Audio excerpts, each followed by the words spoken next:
December 22nd, 2025, our last Parsha class of 2025. This is Parshat Vayigash, which is an excellent Parsha. uh, and it has this really, I, the moment of climax, which is the revelation of Joseph to his brothers, um, and you know, as to whether or not that exactly is the moment, literarily, it's the peak moment of the story, where it seems that all the tension is resolved. Although there are other moments following. I won't do that study. I just want to put up as a way of beginning a couple of images. I like to look at the way that artists depict moments in the Torah. This is James Tissot, a 19th century, late 19th century artist. I've used a lot of his paintings before. This is it's interesting that it's digitally remastered. The existing painting is somewhat washed out. I have an image of that also, but just pay attention to this. I'm going to just enlarge it a little bit. First of all, what do you make of Joseph in the picture? Just, in terms of age, uh, Joseph is in his 30s at this point. Does this look like a 30-year-old man? Maybe, yeah. Not really. Not really. Okay. Um, the brothers are not well defined. We don't even see barely a face. This is probably Judah here, okay, because Judah is the one that intercedes on the behalf. Um, but this what can we do? We can't really criticize a picture Well, like this. Yeah, go ahead. when he was telling the dreams, he was in a way interpreting what he had been told by God to say. Here it looks like, hey guys, listen to me. I'm here and I'm going to be the best. I again, our visual interpretations are as different from each person.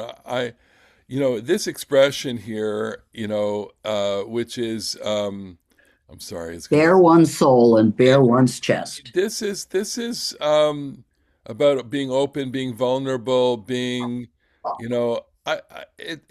it's hard to recognize this as a bodily gesture. Um, and I'm not exactly sure. If the artist um, is do this is almost like one frame of the whole story, okay? Because as we'll see in the text is filled with emotion and crying. Let me give you another example. Just I'm going to pull up another example here.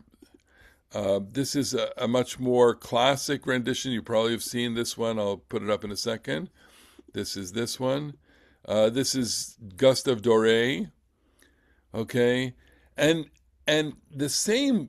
It's there's look at his head. His head is down. It's commanding here.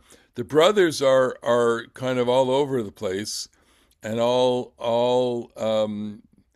weepy. Okay, and I'll give you one more, okay, which I like very much. I'll give you another. I'm sorry. Here, uh, this is a medieval art or a Renaissance artist, and I'm just going to make it a little larger if I could.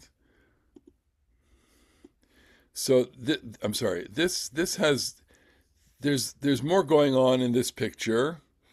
This is a 16th century picture. Um, I'll get the artist in a second. It's from this book called Ben Kodesh Lemikechol. And this artist is, just a second. This is Peter von Cornelius, Germania, German artist, 1783 to 1867. Okay, so 18th, 19th century. All right, different thing. Look, the expression on Joseph's face is kind of blank. Judah, I guess. There's lots going on, and one more I want to put up because it's just so interesting. Um, this is here we go. This is from this book. This is Robert Crumb, The Book of Genesis Illustrated. Fascinating book, and he gets it. And from this, we're going to go into the text. I'll see if I can make it bigger. Oops, here we go. Well, so this is Judah. Judah is speaking. Actually, I'm sorry, Judah. This is Judah. For your servant became pledge for the lad to my father. I'll explain in a second. Saying, if I don't bring him to you, I'll bear the blame to my father for all time. And so pray, let your servant stay instead of the lad as a slave to my lord, and let the lad go up with his brothers. For how shall I go up to my father if the lad be not with us? Let me not witness the woe that would overtake my father. This is Joseph here. This is Judah. So what he's done in a comic book fashion is he's given one focus of the camera on Judah's face, another focus on Joseph's face. So now Joseph could no longer hold himself in check before all who stood attendance upon him, and he cried, which the others don't have. Clear out everyone around me. And no man stood with him when Joseph made himself known to his brothers, and he wept aloud, and the Egyptians heard. I'm going to try and put this up here. Okay. Can you all see Joseph crying? No. So that's quite a remarkable comic here, I would say. And you have the two, the left panel, the right panel, clear out everybody, and question mark, question mark, question mark, and crying, crying, crying. Okay, and here I'm going to do, and the house of Pharaoh heard. Look at the way he depicts Pharaoh's like, what's going on here? What's going on here? Okay, and this is very interesting. This stenographer here, this is like an homage to a different depiction of an Egyptian, which we saw, which existed already in another Tissot picture. Joseph said to his brothers, I am Joseph. Is my father still alive? And look what he did here, Crumb. He has the brother, he's got the camera facing the brothers here, and his back is to us. So he's basically saying, and look at the power behind them, behind the brothers, these Egyptian sentries, I guess, and the brothers, and those are the scenes that are disclosed here, and I just find these depictions to be quite evocative and quite moving, and I want to start with that because as we've been saying all along in this story, the story really is a cinematic story, or it's a storytelling story. It is a story that is each verse practically creates a moment in the imagination, and so I'm focusing on this scene here with Joseph revealing. I'm going to put the text up here in a second. Okay. And I have a driving question that has been it's the perennial question that I have when reading this text. It's the question is A, what is he crying about? And B, can you ever distinguish a single thing when anyone ever has this kind of breakdown. And that's a psychological question. I'm teeing you up, Stanley, because I want you to, as I'm talking, I want you to kind of, filter through, case studies, whatever. This kind of cathartic, weeping, and I'll ask you to comment about it in a second. But I want to read the text.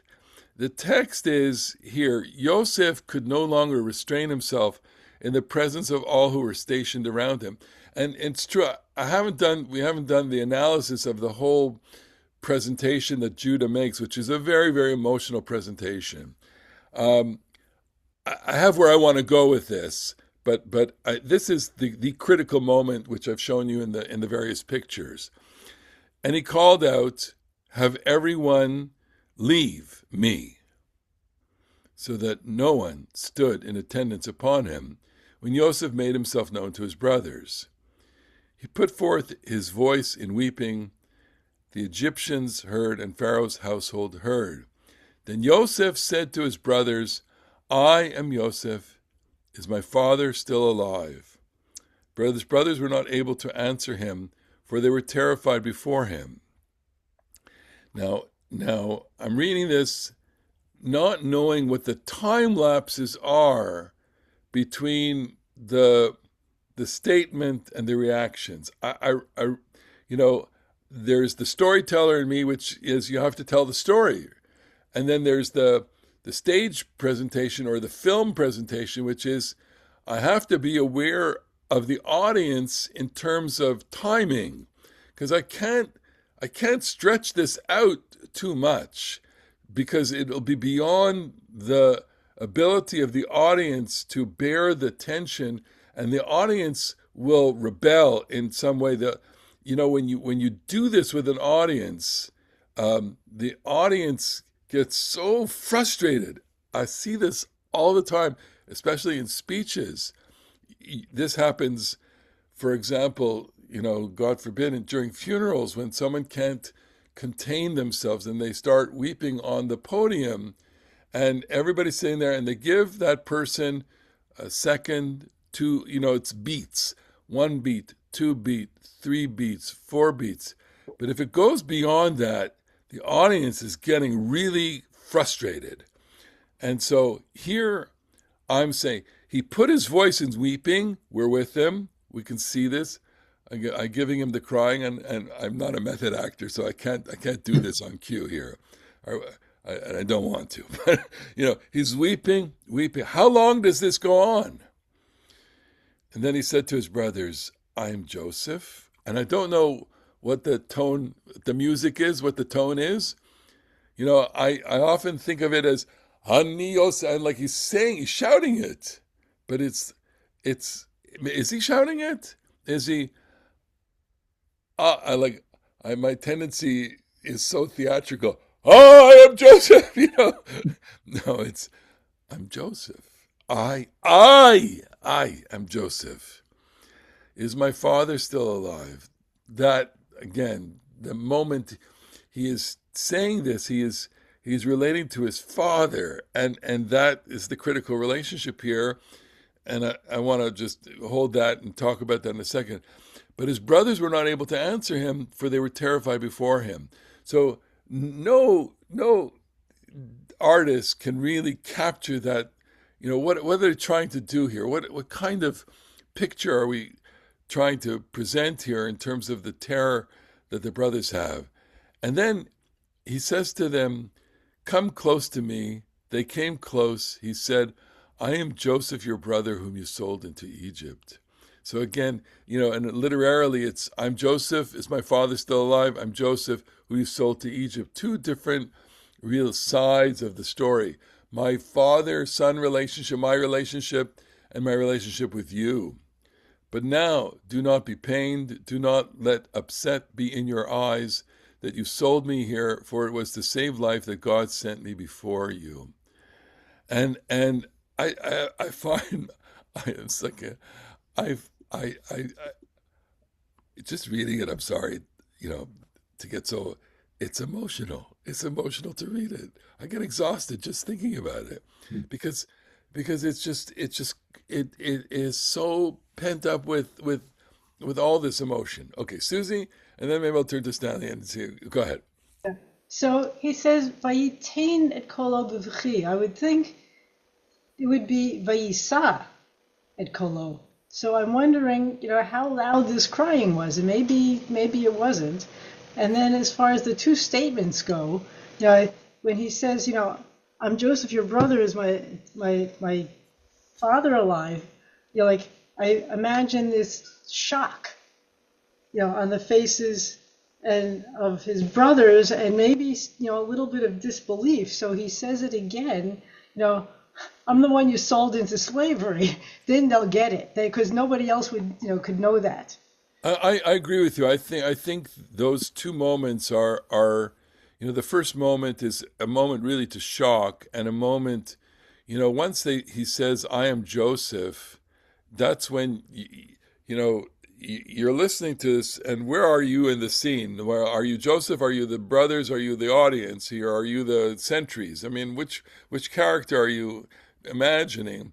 And in a way, you're saying to yourself, I can't even begin to hear what he's saying beyond that because I'm shocked. Okay, and so by saying, "Is my father still alive?"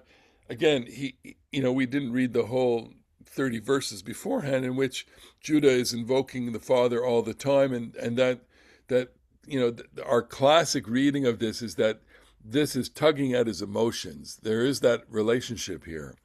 Ilana, and then go ahead. Uh, every year when we read the parasha, I wonder how did they wait all these years to find each other? Uh, didn't Yosef is saying Ha'od Avinu Chai?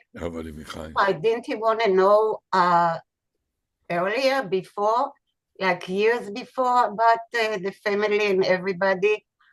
The brothers maybe thought he was dead, but he should have inquired. Do you know, I feel that question so deeply, and if it weren't for the fact that it's true, that is to say, if it weren't for the fact that in my own pastoral experience, I've encountered estrangement between parents and children, in one case, a father and a son, in which there was a kind of abandonment, and in which it was very possible for the father to look for the son and the son to look for the father, and they didn't until very, very late in their lives, and by then it was too late. It was too late, and that's tragic. And so why does that happen? It happens for hundreds of reasons, or maybe just a couple of reasons. One which is anger, and just the sense of I can't do it. I can't bring myself to do this. And in Joseph's case, we could add, look, he this is the man who's struggling with a past. He doesn't necessarily want to have that encounter. I mean, he has no choice in the end, because the past comes, before. The poet Zelda, she has got a beautiful line. It says, "The past trembles in the present," right? And it's so true. You as much as you try to avoid the past, it does have any reverberation. Look, even in the world of physics and cosmology, we are witness the Big Bang, which is 13 billion years ago. If you have the right telescope, you could still sense the radiation background noise from the Big Bang. And its presence is made now. Okay, Susie, go ahead. So another teacher of mine wrote a wonderful midrash about why didn't he call home. I just found it, and it's in the chat. Okay, good. All right, Stanley, I've been teeing you up here. I want to know about emotion. I guess my question to you is a psychological question. If I were to ask you to just give me, when a person has that catharsis, then as the psychiatrist here, what's going on? Yeah, first of all, I'm a psychologist. Psychologist, I'm sorry.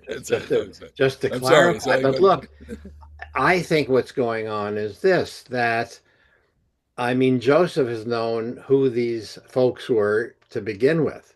So he has got to be re-experiencing all the trauma from the past, all the difficulties and so on, and must be full of all kinds of emotion, which he is restrained about. That's not so easy to do. He could have, right at the beginning, would have spoiled all the drama, have gone through, have said, who he is and that he forgives them or what have you, but then you wouldn't have all the drama. So why does he do it? So I can think of at least two reasons. First of all, it would be natural for him to be angry at them because, after all, he knows that they were going to kill him and then they sold him into slavery instead. So, in a way, his playing with them in the way he does is a way of getting out his jollies, of taking, plain and simple retribution on them. But Hmm. it's probably not the only reason. I think also he probably wanted to see, have they changed? Are they any different? He Yeah. sort of tests them in certain ways and wants to know whether these are still the same old brothers, or is there something that's changed that he could then relate to? And look, at some point, he's just so full of all these feelings and hurt and sadness and anger and so on that he can't hold it back any longer. That's There a you go. natural thing. And I think psychologically, that's what's happened here. Yeah. Even though he doesn't want to reveal himself quite yet or show the others that he's crying, all right. But he himself, is showing his humanity and his what has been like for him to have to play act this stuff. But So, once he's done that, he's out there. so in a way, what you're saying is what I think we intuitively react to, which is all of the above, all of Yeah. the above. There's so much there, and I'll get to that in a second. I've held back, another trigger here, but first we'll go to Bob. Go ahead, Bob. Yeah, I just wondered whether you had any thoughts about the role of the interpreter in this process, because before he's speaking Egyptian to them and they, to stay distant, and now it looks like the interpreter is no longer there. He's getting closer. And I know from my colleagues who work in the interpretation field that speaking about psychological things in a secondary language is very, very difficult compared to one's own primary language. So at what point in time does this emotion come out? Because he's really direct with them. He's not going through an interlocutor, if you will. So I think that it's an excellent observation in the sense that in the moment that he discloses himself, he does send everybody out of the room, which would include the interpreter. So the interpreter is out, and up until then, the interpreter is part of the charade. When we have these visits of foreign leaders, some of whom speak English, and they insist on speaking, their language. They'll know what goes on. I mean, it's a classic. Device in some kind of storytelling where two characters have a conversation and the third understands it because the third one, while pretends that he doesn't know the language, he certainly understands it. So there, and that of course is part of the dramatic irony of this. The dramatic irony of it is that Joseph understands this. The rabbis kind of latch onto this because they think that the interpreter is Menashe. And in fact, one of my colleagues, Rabbi Kalmanovsky, mentioned that in the last week's podcast, and that part of the ambiguity of Joseph's identity is that he teaches his children Hebrew, and they're able to understand what's going on, so they're able to serve as an interpreter. The whole idea, I think, is fascinating. So good that you highlighted that. I want to. I have a theory here. And my theory is that Joseph cries a couple of times in this in the story. I'm going to go back to last week's parsha when we'll just read when they come the second time, and Here we go. I'll just do this. So Israel, Jacob says to them, go down again, okay? Take some produce of the land. This is from last week's Parsha. Bring them down to the man as a gift, little balsam, little honey, balm, and ladanum, pistachio nuts, and almonds. Very interesting. I'm not going to deal with it. And silver 2 times take over in your hand, and the silver that was returned to the mouth of your packs, return it in your hand. Perhaps it was an oversight. As for your brother, take him. So this is where I'm going. Et achichem kachu. And rise, return to the man. And may God, Shaddai, give you mercy before the man, so that he releases your other brother, Shimon, to you, and Benjamin as well. And as for me, if I must be bereaved, I must be bereaved. Which is, the compressed emotion of that is beyond our own imagining. The men took this gift, and silver 2 times over, they took in their hand, and Benjamin as well. They arose, went down to Egypt, and stood in Joseph's presence. When Joseph saw Benjamin with them, he said to the one over his house, bring the men into the house, slaughter some slaughter animals, and prepare them, for it is with me that these men shall eat at noon. In other words, he sees them in the group, and he sees the youngest brother there with him. And he says, okay, let's go kill some animals, and we're going to eat, okay? And my question, which we're not going to get an answer to, is, it's Benjamin. I have two things in mind. One is, does he know Benjamin? That is to say, did he leave Benjamin when Benjamin was X years old? Or had Benjamin not yet been born? I've been nursing this idea for a while. The text is not completely clear about this. So he doesn't have to know the brother. He doesn't have to recognize the brother here. All he needs to do is count.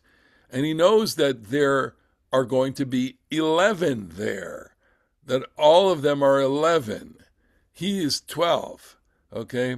So, and he knows that this means that they were able to successfully pry him away from Jacob. So the head of the household, or his steward, did as Joseph had said. The man brought the men into Joseph's house, but the men were frightened that they had been brought into Joseph's house and said, it is because of the silver that was returned in our packs before that we have been brought here, for them to roll upon us and fall upon us and take us into servitude along with our donkeys. They came close to the man, to the one over Joseph's house, and spoke to him at the entrance of the house. They said, please, my lord, we came down previously to buy food rations, but it was when we came to the night at camp and opened our packs, there was each man's silver in the mouth of his pack, our silver by its weight, but we have returned it in our hand. Okay, we're honest, okay? And other silver as well we have brought down in our hand to buy food. We do not know who put back our silver in our packs. He said, it is well with you. Do not be afraid. Your God, the God of your father, placed the treasure in your packs for you. Your silver has come in to me. And he brought Shimon out to them. So Shimon, who was a hostage, is now out. Then the man had the men come into Joseph's house, and he gave them water so that they might wash their feet, and gave them fodder for their donkeys.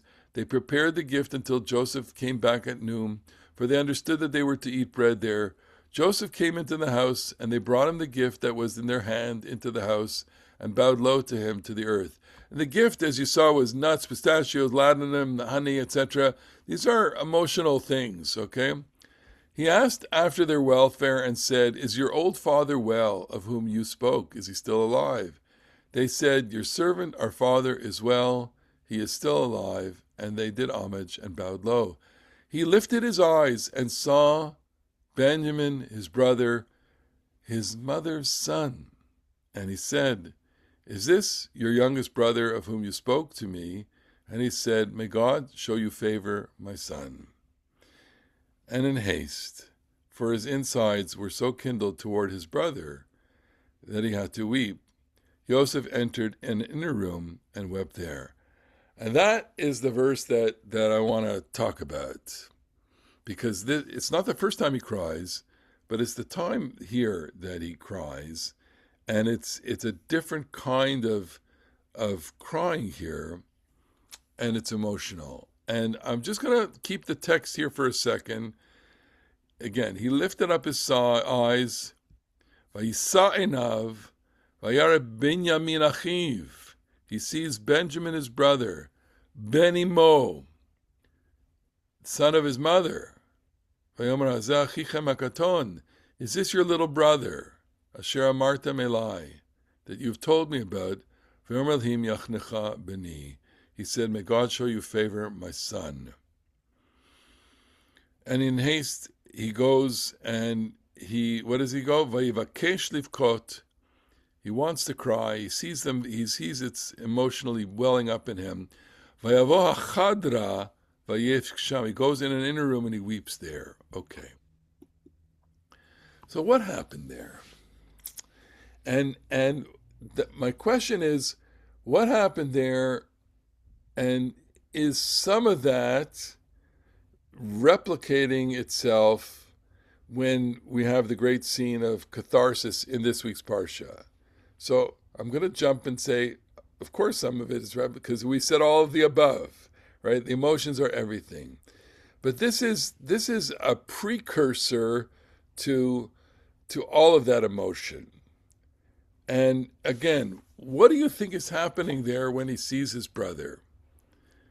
What's the, I mean, what do you think? How do you react to that? I'll put it up again so you can see it again.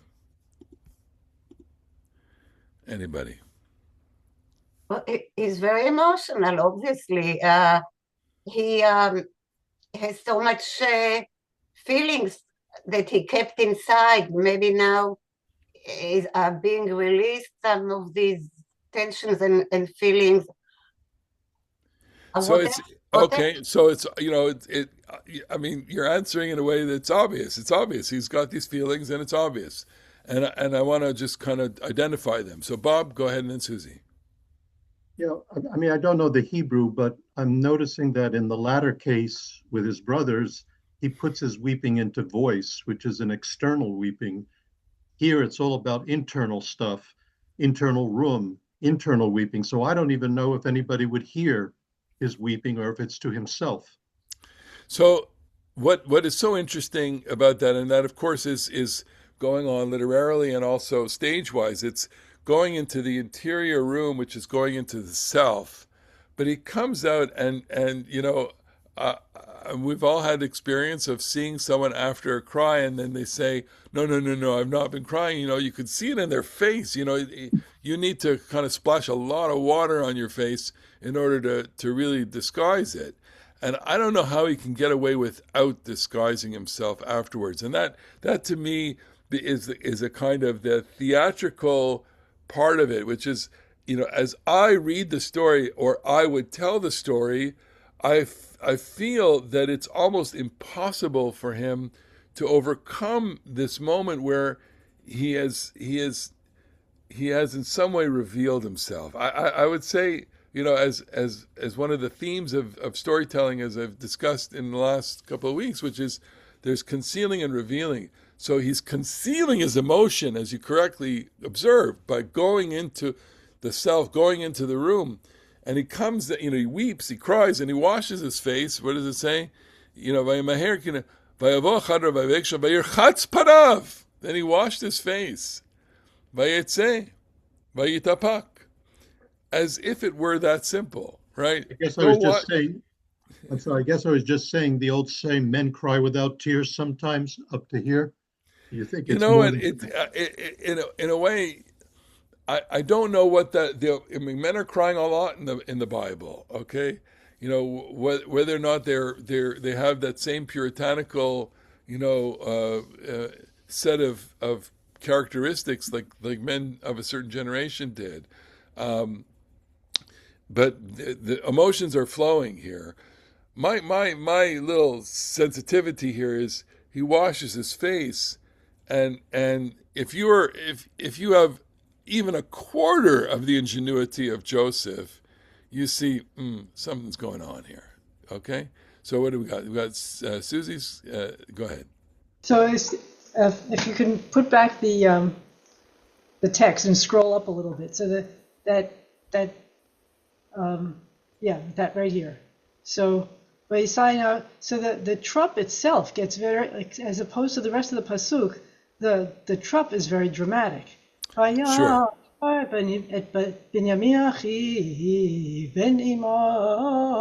it's like Right. It's building up to something. Right. it's putting it in boldface, and the rest Okay. of this the pasuk is just kind of regular. Got it. All right, Skip. I see your hand, but I don't see you, and your mic is off. Turn your mic on. All right. My question is, of all the brothers, how many had the same father and the same mother? Yeah. So Only two. so only two, and this makes Benjamin the full brother to Joseph, Yes, which I think is part of the issue here. The but part of the issue is that this is his mother he's talking about. Go ahead. Yeah. no, I mean, isn't that the whole issue of him crying? He's So crying I wanna for hold that thought for a second, and then I'm get to Alana, and then I want to talk about that. Go ahead. Okay, I just want to focus about the words כי נחמרו רחמיו אל אחיו. His רחמים, everybody knows אל מלא רחמים, רחמים, his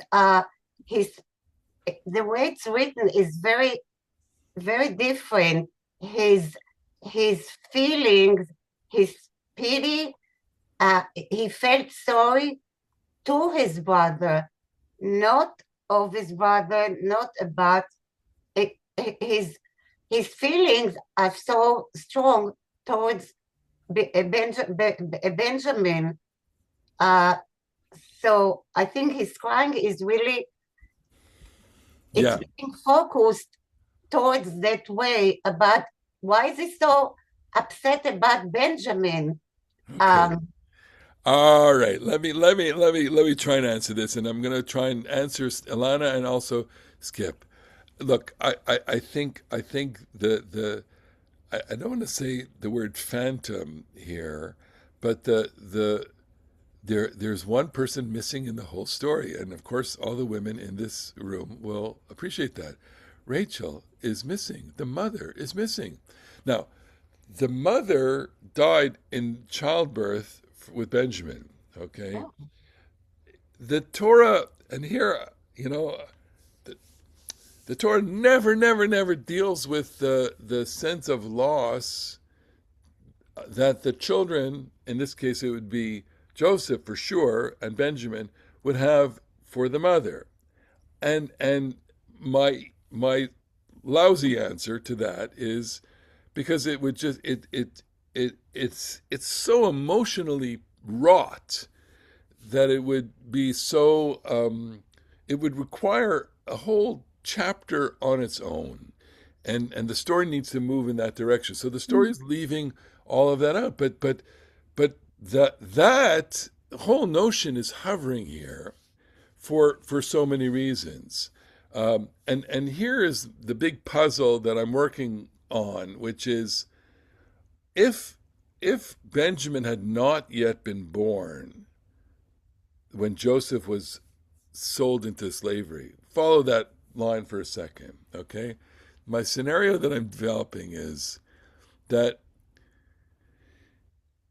Joseph knows that Rachel's pregnant. Rachel is in an advanced stage of pregnancy, okay? And then Jacob says, go look at the brothers and see them tending the sheep in Shechem. After which they throw him in the pit, then they sell him as a slave. And then what happens? What never makes any sense to me whatsoever in this story is not that, the later part that Joseph doesn't look for his father. That makes total sense to me. What makes no sense is that the father doesn't come looking after the son. That makes absolutely no sense. And it is, in every single catastrophic situation like this, what parent would not turn over the earth to find their child? We saw this, play itself out in real time with the parents of the hostages. I mean, the streets were filled with people yelling and screaming, saying, bring them back, do anything possible to bring them back. Who would not do that? So it seems to be counterintuitive that he doesn't do this. And not only that, but if you then say that Benjamin had not yet been born, what mother would not turn every stone to get their child back? Okay? Thought he was dead. So wait a second. If Benjamin was not born yet, she's still alive. Okay? Because she dies explicitly when Benjamin is born. So here's the chronology according to me right now, which is me and a couple other people, but she's pregnant. He knows that she's going to have a baby. He is 17 years old. By then he knows what a pregnancy is. So he knows his mother's pregnant. Okay, they're expecting. And then he gets shoved off. Meanwhile, when Jacob hears this, there's got to be this trauma. He does say, I will go down to my grave in weeping, right? And we don't get any scene of him looking for them. Rachel dies in childbirth after this. When she dies in childbirth, she's coming back to Bethlehem. So in the scenario I have in my head, they did go after him. And when they were coming back to Hebron, that's when she gave birth, and that's where she died. So again, the text doesn't deal with this because it's just too much. He's lost his son, he's lost his wife. All right, and he goes and he mourns and he mourns and he mourns. Okay? Now, go to Egypt 20 years later, and you have Joseph, who is now in charge. He has never seen his brother, and this is the first time he's seeing his brother. Now, the reason why I'm reacting to this with a certain smile here is I had an experience recently where I officiated at someone's bris in Montreal, and I knew and the reason why I officiated at his bris was because I was very good friends with his parents, and his mother and I taught at Bialik High School together. And so when she had this baby, she called me up and said, "Come and officiate at the bris. Be the rabbinical presence." And I was very delighted to be there. And then about 25 years later, maybe more, 30 years later almost, I get a call from this kid who's now about 28 years old, said he's in rabbinical school. It's because of me, because of his bris, okay? So I really had never seen him for 30 years. And then I asked him about his mother and his father. And it's heartbreaking to tell the story, but I'll tell the story. The story is that his mother still, how is your mother? How's your mother? My mother is not well. She has early dementia. She's, a couple of years older than me. She's in her late 60s, and she's got dementia and doesn't recognize the son. And so that's heartbreaking to hear. I've not been in touch with them for 30 years, and yet, I have very fond feelings for them.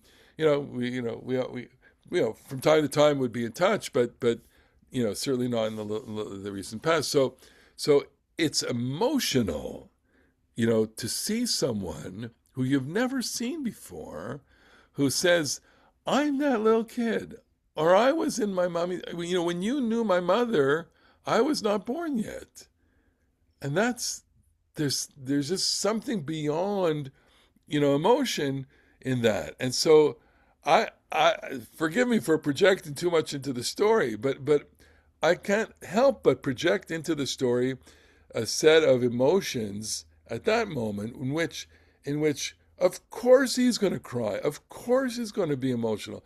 He's never seen him before, or if he had been born,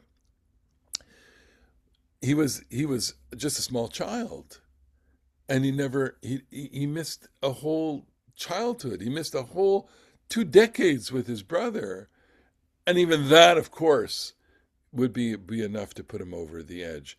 And then, of course, the major thing, which is it's a mother. We share a loss that none of the other brothers have, which is we've lost our mother. They may have their mothers, they may not. We don't know what the status is of Leah, Bilhah, Zilpah at this time, whatever. But, their mothers certainly didn't die in childbirth with you, and you are not, the rest of the brothers are not orphans. They weren't adopted. They weren't put into the other women in the family. You and I have a bond, okay? So let's go, Marlene. Go. Well, I think that a couple of things. One, the father could be so bereft, having already been mourning for his son because of the coat, and now because his beloved has died, that he can't get over himself. But I also think, given your supposition, why doesn't he ask about his mother? If he didn't know Benjamin, he didn't say, how's mom? He said, oh, is my father still alive? What the coat was so, Do you know, the class I wanted to prepare, seriously, was that question, was why doesn't he ask about his mother? And I just don't have a good answer because there's just not enough material. There may be two, maybe three little mentions of the mother every, in the last 10 chapters of Genesis, after she dies, back in Vayishlach. We get a couple of mentions of Rachel. We get a couple. We'll get one in Vayichi next week, but very little is mentioned of her. And it's frustrating that the Torah really doesn't develop that story, because it's not that is the story, but it's a huge part of the story. The fact that here you and I can see that part of what is eliciting all of this emotion is that they're the two that haven't seen each other, and the two that have lost a mother, and instead of saying, is my father still alive, he should have said, are my parents still alive, is my mother still alive? Because had he wouldn't have known, or how would he have known? And so then we fly off into all sorts of different directions. Imaginatively. Go ahead. I think my third point was the next sentence is about God. He's bringing in religion again, which means he had a certain feeling for his mother, because if the mother is the one that inculcates those feelings, because we don't see the father doing it. So are you referring to, may God bless you, my son? Is that right? Right. Yeah, I'm not sure I react to that as strongly as you do, and of course, I give you license. But he's not living in a God society, though. Ra should look after you. He is the wheat God should look. The fish God should look after you. He has invoked God already in the story when he said, he wanted to incarcerate them and send one of them back. And then he releases all of them, and he takes Shimon. He says, God, I'm afraid of God. Ki yareh Elohim anochi. So he is, it's so interesting the way our narrator can't hide who he is. The narrator, this is, I want to say anachronistically, this is a Jewish book, right? And then the narrator can't make Joseph into too much of an Egyptian, okay? And he has to give him some Jewish language. Otherwise, it's just it would rub the audience to the wrong way. There's a bunch of foreshadowing. Yes. Go ahead. So Susie, you want to say something? Yeah.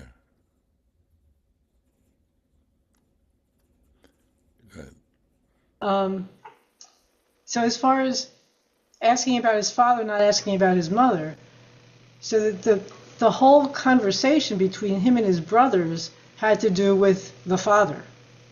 So Yes. that's why he's that's why he's asking about the father. Right. And again, we don't want to project too much into it, but it is striking that he doesn't. And I think, again, it's not a good answer, but it's the only where it's like I feel like I'm holding on to home base here by saying this, which is the storyteller, the narrative can't afford the emotional depth that is required in giving you even half a verse about the mother, because it's just so loaded. Okay, and therefore it puts it off. And novels and movies and television, they do it all. They do this all the time, right? You know, I'm thinking of these sitcoms where the mother, there is no mother in the sitcom, right? Eddie's father, right? And do you remember that show? They leave out the mother because to put the mother in there would make too much. It's too complicated, so they kill her off. They you can do that, and they make him into a widower, right? Because that way they can have you could it's much easier dramatically. It creates in theater, and it creates in this kind of storytelling, it's just too many vectors. So you leave the character off, right? That's what's going on. I think, Skip, you have your hand up, and I don't see your face, so maybe he's still up from the last time. All right. Uh, so my whole thesis in this great catharsis that is Joseph could not hold himself back. We have established that there are different components to that, and my own feeling about a cathartic cry is that once the dam breaks in crying, it's everything. Everything. You're crying about, your lost puppy when you were 4 years old. You're crying about, every single loss that you've ever had. It just gets associated. It's just the whole torrent of emotion that gets poured in here. And I think the central trigger, one of the big triggers, is not the brothers per se, but this one brother. The one brother that has the unique relationship with him and his mother. And that, I think, is the trigger here. And what goes forward in the crying of Joseph, we will see. Joseph will have another scene of him crying when the father dies. And we'll have another scene when the brothers try and patch up their relationship with him. These characters have tremendous emotion, and while we try to give one-dimensional reason for the emotion, we have to realize that it's really everything. It's everything that's flowing into them at the same time. Go ahead, Alana. Looking in the dictionary, because it bothers me, נחמרו רחמיו אל. Yeah. To take pity on. That's what the dictionary says. So to take pity on. So I'm not sure how to understand it. So that definition would tell us that he has pity for them, which it's towards Benjamin. To Benjamin. אל אחיו. Is it אל אחיו או אל אחיו? אל אחיו. I'll put it up אל again. אחיו. אל אחיו? Yeah, no, it's אל אחיו. Here. נחמרו רחמיו אל אחיו. So to take pity on on his brother. on So his it's brother. so here I think, I mean, the dictionary is going to give you that because it comes into spoken Hebrew from here. Okay, the Bible injects into the common language, and it becomes to take pity on. But this translation is much more close to the sense here. And in haste, Vayimeher Yosef, in haste, for his for his insides were so kindled. So he's saying nichmeru.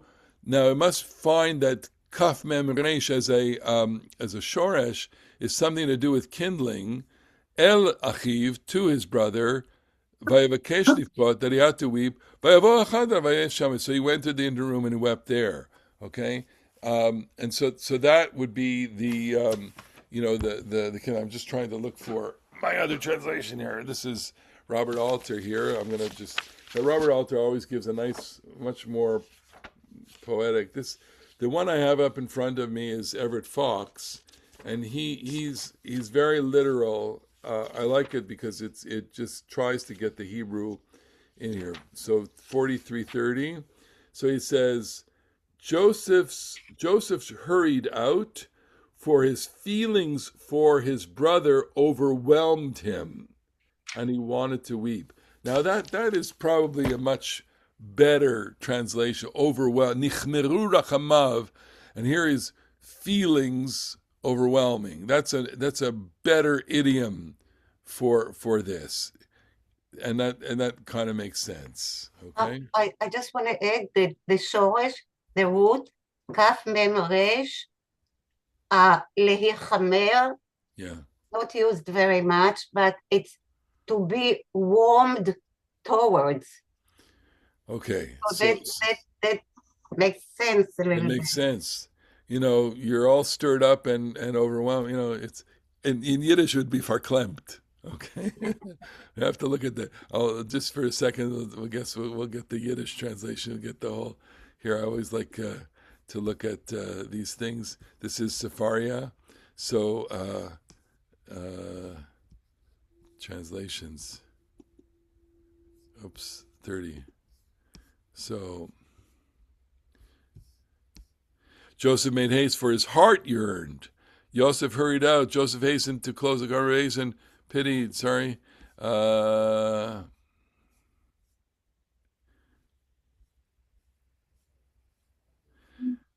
Hebrew, Yiddish. Let's get the Yiddish, please. Yiddish. Und Joseph hat sich gejellt, warum sein Herz hat ihm verklemmt. Hat ihm verklemmt auf sein Bruder. Und hat sich gewalt vananderwinden. Okay? Beautiful. So it's just as we said. He got verklemmt. It's perfect. Okay. Well, with that, I don't want to get too far clamped. It's the last day of Hanukkah. We're still, basking a little bit in the glow, and knowing that it is, sunny outside. So, wish you the last day, beautiful day, and just let me end the recording here. Goodbye, viewers.